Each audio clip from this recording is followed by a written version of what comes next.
Before we jump into Hatsu Basho, we need to talk about what just happened in November, because Kyushu really set the tone for everything we're about to watch. I mean, what an exciting tournament.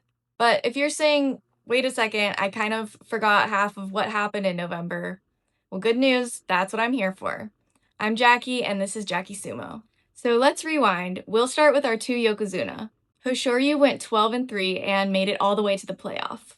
This was a very Hoshoryu tournament. If you know me, you know he's my husband, but I can admit there have been a few slips where he's looked weaker, and I did get a little spooked.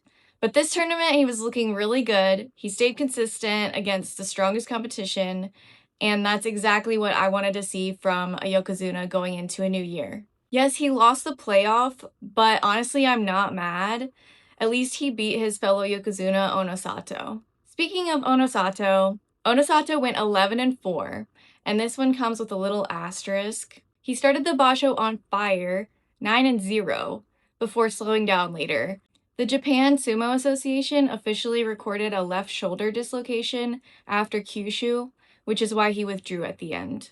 So going into Hatsu, the question isn't about his capabilities. I mean, the rank is absolutely earned, but it's more about his health.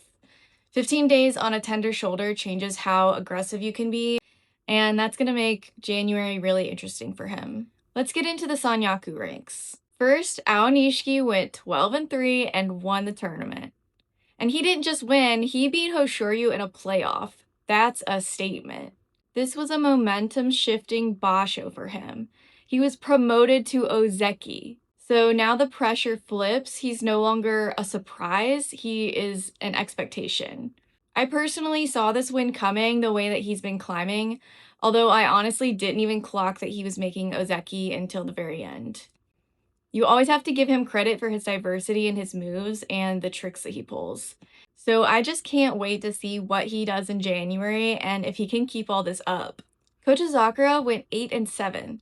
Now we all know Kotozakura just hasn't been looking as powerful as he's expected to be in the last few tournaments. At Ozeki, an 8-7 record is good, but it's more like survival. I personally always root for Kotozakura. I just love his size and power, but there were very little moments in Kyushu where I saw him looking really dominant. There is some fan speculation about his past knee issues. As of now, I can't find any official injury report. So for Hatsu, the real test will be how he looks physically in the first few days. Takayasu went 8-7. It wasn't dramatic, but it was solid. He did what he needed to do, and he's been promoted from Komusubi to Sekiwake. So go Takayasu. Takanosho went 5-10, and this is one of the roughest sanyaku performances in the Basho. I mean, it's not too surprising because before last tournament, he came all the way up from M7 up to Komusubi after winning the Fighting Spirit prize. So that's kind of insane, and it would give any wrestler whiplash. But at Komusubi, that kind of record hurts, and he will be going back down in the rankings to M3 for the January tournament. Let's talk about some wrestlers who got some fire momentum going in the last tournament.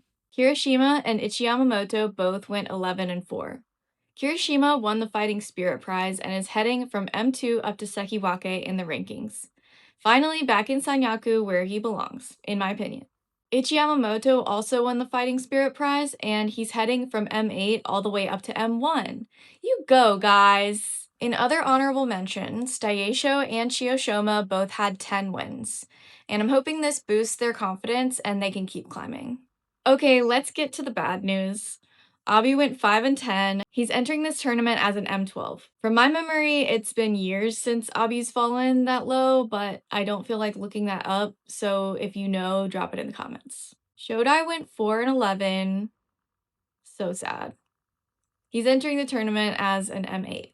As for injuries, right now the only official confirmed injury heading into Hatsu that I know of is Onosato's shoulder. As for unverified injuries, we have Kotozakura in his knees. Takayasu allegedly has degenerative lumbar disc disease. Hakuoho may have a ruptured right bicep tendon. Wakataka Kage might have cervical sprain. Ura might have swollen tonsils. Meisei is recovering from surgery from a lumbar disc herniation. So, what I do in the first few days is try to watch the movement, watch the confidence, and watch who looks like they're pulling back. So, that's the context coming out of Kyushu. If you have any more information or think I left anything out, I welcome feedback in the comments below. Also, comment who's your favorite for the tournament. Okay, see you next time. This has been JackieSumo.